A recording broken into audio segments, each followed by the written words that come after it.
Good morning, Thailand. My name is Alex, and I have some news updates from around the land of smiles for you today, this Thursday, September 12th.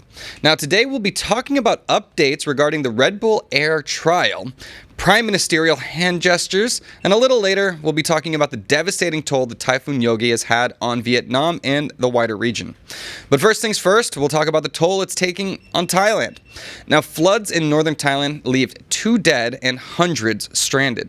Heavy rains in northern Thailand, worsened by Typhoon Yagi, have caused severe flooding and mudslides, leaving at least 2 people dead and hundreds stranded. The storm has impacted around 9,000 households. In Chiang Rai province alone, flash floods have claimed lives, while in Chiang Rai's Mai Sai district, rubber boats couldn't reach some flooded areas, leaving residents waiting for rescue. Helicopters are set to evacuate those stranded and deliver aid. The storm has also devastated other areas in the region, killing hundreds in the ASEAN area. Extreme weather is becoming a much bigger problem around the world, but also here in Southeast Asia. Now, I'm from Florida, where we're used to dealing with hurricanes pretty much like constantly from June all the way into November. Hurricane season is becoming wider, and hurricanes I have thought of as being much more devastating throughout my childhood and my upbringing. Typhoons, I've lived in Southeast Asia for a long time, typically not as strong, not as devastating as hurricanes have been, but that doesn't seem to be the case with Yagi. So absolutely horrific effects in the Philippines, in Vietnam, and now we're seeing the damage come even more inland to the northern provinces of Thailand as well. Stay safe, everybody. It's mudslide season. We've been hearing too many stories of people getting buried or drowning or whatever, so just make sure that you're staying safe wherever you are here in Thailand. Let's move on for now to the Red Bull story, and then I can tell your joke after this one, sing in my car. Now, the 7-month trial scheduled for Red Bull Air's hit-and-run mishandling case. This is getting controversial. The trial for mishandling the 2012 hit-and-run case involving Red Bull Air Vodayuth boss Yuvidya has been scheduled for 7 months. Now, 8 defendants, including former police chief Somyot Pumpanmong and Deputy Attorney General Nate Naksuk, have pled not guilty to manipulating evidence, particularly the speed of Vodayuth's car, which was crucial in dismissing charges. Prosecutors have prepared 30,000 pages of evidence and 21 witnesses. The trial starts on December 3rd, and all defendants are out on bail. Vodayuth fled Thailand in 2017, with one charge still active until 2027. So this is a big controversial story. I'm sure there will be a Netflix documentary about this soon, but certainly there does seem to be a lot of manipulation of facts, of evidence, a lot of wielding of power, since this is the heir to one of the richest families in Thailand, in the world. So the resources that they have at their disposal in order to protect their own would be basically unlimited. But that's what we're seeing here, is how far do these powers go? How much above the law can these people be? And now it seems like he's still on the lam. He's still running. He's not in Thailand. He hasn't been in Thailand since 2017. So he seems to be like waiting out the clock until 2027 for the final charges to go past the statute of limitations. Now, certainly in the court of public opinion, it does seem that most people are on one side of this, but we have yet to see how much money talks and how many people will actually pay for the mishandling of this case. Let me know what you think in the comments. Will the Thai judicial system deliver justice, or will many people be left disappointing, including the poor victims' families? All right, moving on, we have some more crazy stories, some interesting accusations of murder. Let's get into this one. Now, a Thai woman is seeking justice after her husband's death was ruled accidental. A Thai woman in Chonburi is seeking justice after her husband, Natapun Chantapun, died in a suspicious incident ruled as an accident. Now, Natapun allegedly died after a physical altercation at a water vending machine, but his wife, Chutikan, believes he was murdered by 3 men, possibly hired by his former employer, who was upset about his new business. Chutikan has submitted evidence, including CCTV footage and voice recordings, to the Crime Suppression Division. She disputes the police conclusion and accuses the suspects of staging the incident. Right? Like, I don't know the details about this, about his death. So it was a violent altercation at a water vending machine that was ruled not suspicious? I don't know how that can even be possible. This guy had set up, so he worked for an old company. He set up a new company that was sort of seen as being in competition with his old boss. Vending machines? Like, is this worth murdering over? I'm not entirely sure. But the wife is reaching out to try and seek justice and to open up more police investigation into this because apparently it was an open and shut case for them.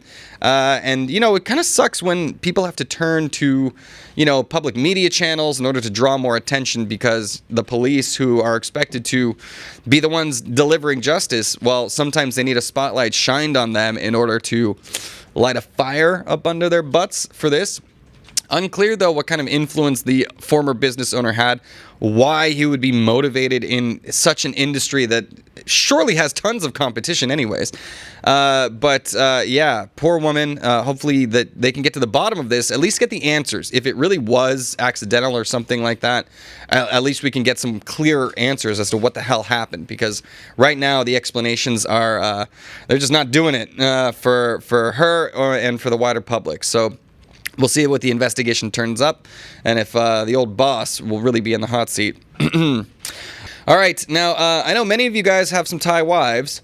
A lot of Farangs come out here, move on to, you find your first love. Maybe it's your second, your third, who knows? But we have a story of one behaving very badly to her foreign husband. Now, a Chinese man is accusing his Thai wife of fleeing with a lover and 100 million baht in his assets.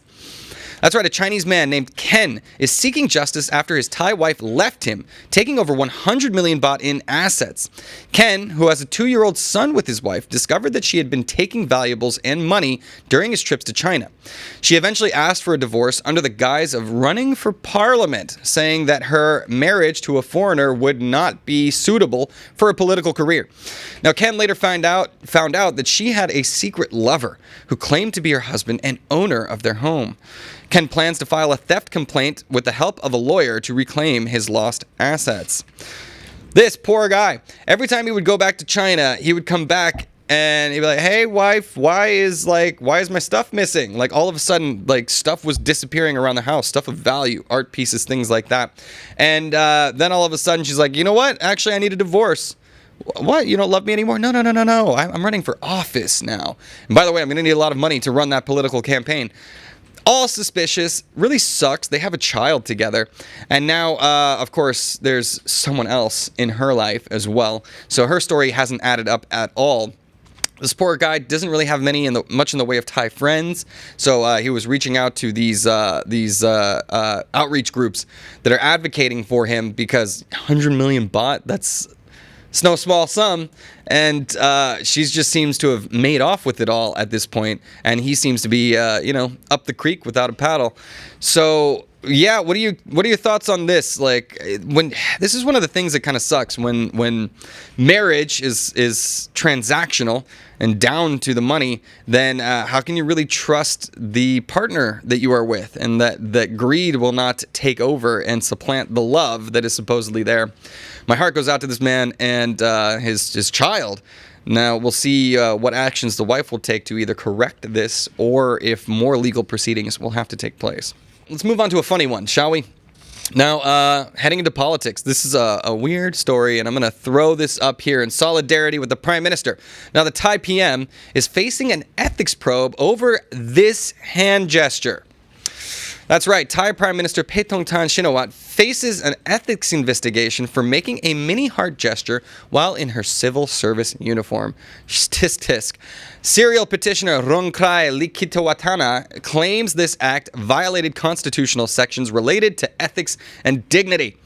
He has asked the National Anti-Corruption Commission, or NACC, to probe the matter, potentially leading to a lifetime political ban if found guilty. Oh my God, here we go again. The gesture, made during a photo session with cabinet members, has sparked mixed reactions from the public, while other political figures continue to target Paetongtarn and the Pheu Thai party. Oh, come on. This has shades of the old Obama saluting with a coffee in his hand. Seems like people trying to drum up controversy over every little thing. I think it's hilarious, though, that this opens her up to a potential lifetime ban in politics. So You know how Thai politics go. We've seen Thaksin, we've seen Thaksin removed. We've seen plenty of people removed from office here in Thailand for all sorts of weird BS reasons, and this seems to have opened her up to one of those exactly. Now, what do you guys think? What do you make of it? Like, she's supposed to not be doing that in her civil service uniform.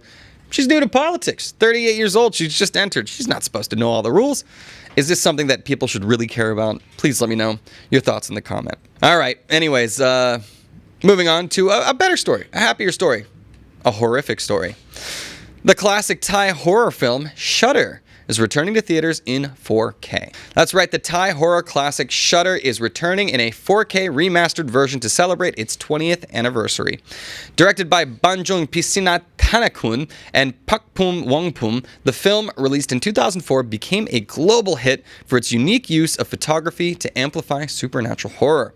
Shudder follows Tun and Jane, whose lives unravel after a hit and run, leading to eerie ghostly encounters.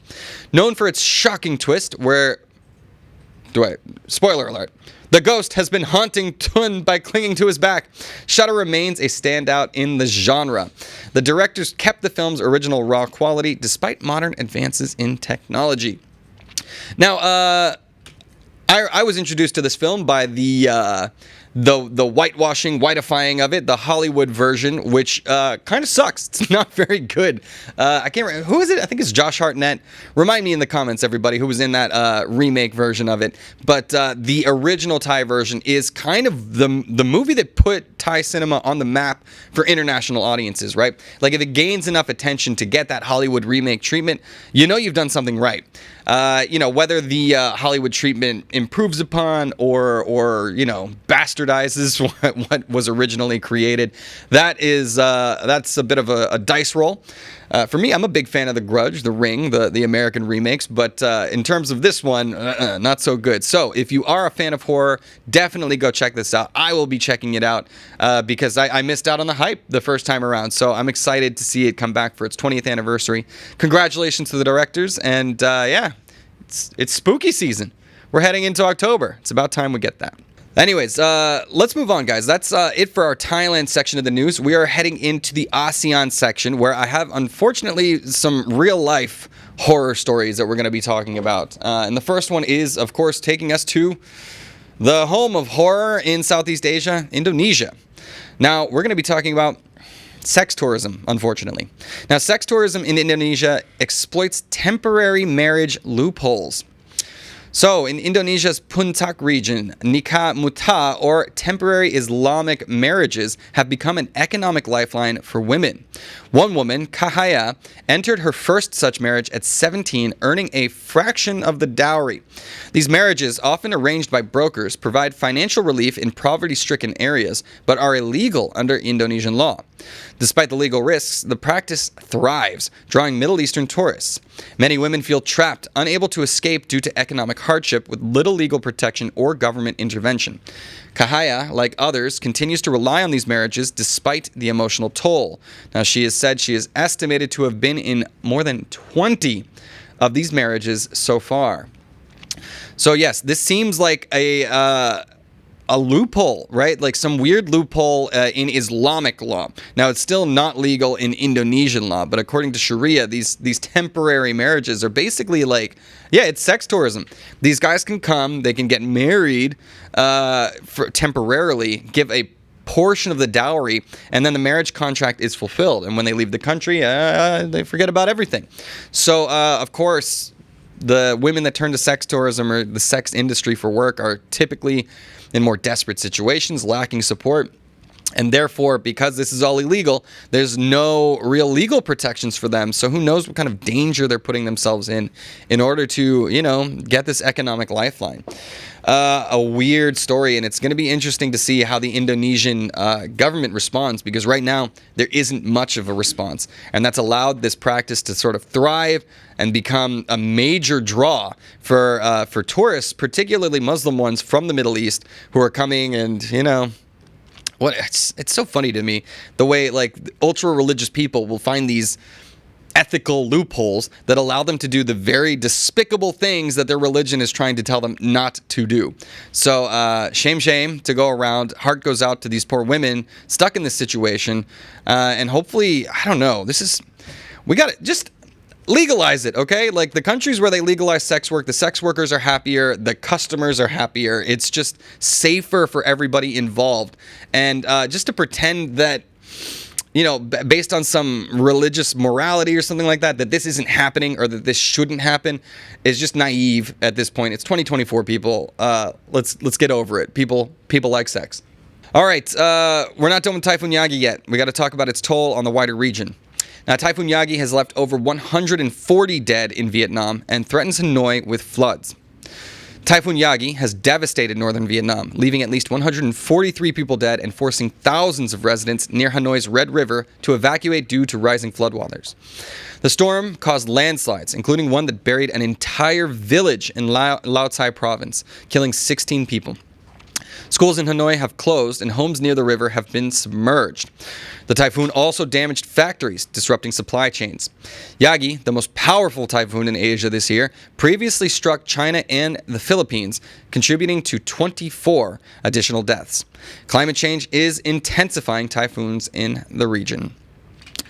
Yeah, this is what's crazy to me is that, Philippines, we hear staggering numbers out of the Philippines, villages, homes getting swept out to the sea.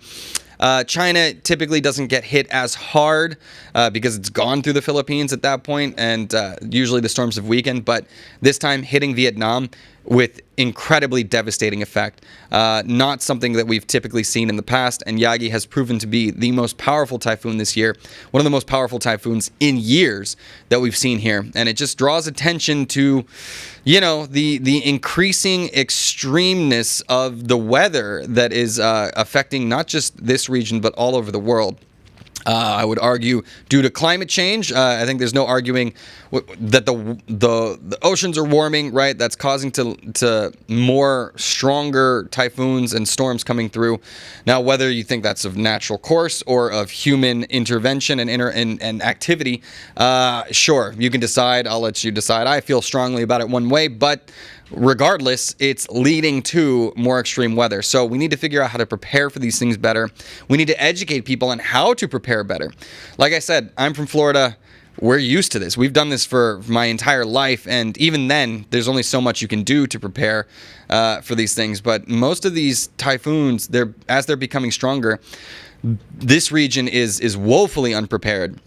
And we can see that, obviously, Philippines still had deaths, but Vietnam having so many more kind of shows the unpreparedness of the population there. And, my hearts go out, and I hope that the government can figure out how to support these people and make sure that this kind of damage doesn't happen again.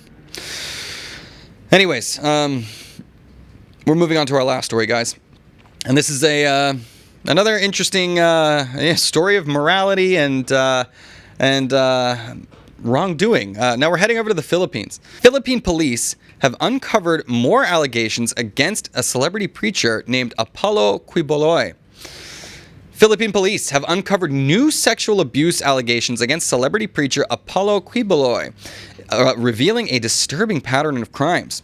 Now, Apollo, facing charges in the Philippines and the U.S. for sex trafficking, child abuse, and money laundering, was arrested after a search of his church compound. Victims, including girls as young as 12, have come forward accusing him of manipulation and exploitation. Apollo, a friend of former President Rodrigo Duterte, denies the allegations. Authorities are continuing to build their case with assurances of protection for victims. Now, Quiboloy may face U.S. extradition after serving any Philippine sentence. Here we go. We got a Philippine Epstein thing going on over here. Pretty disgusting stuff.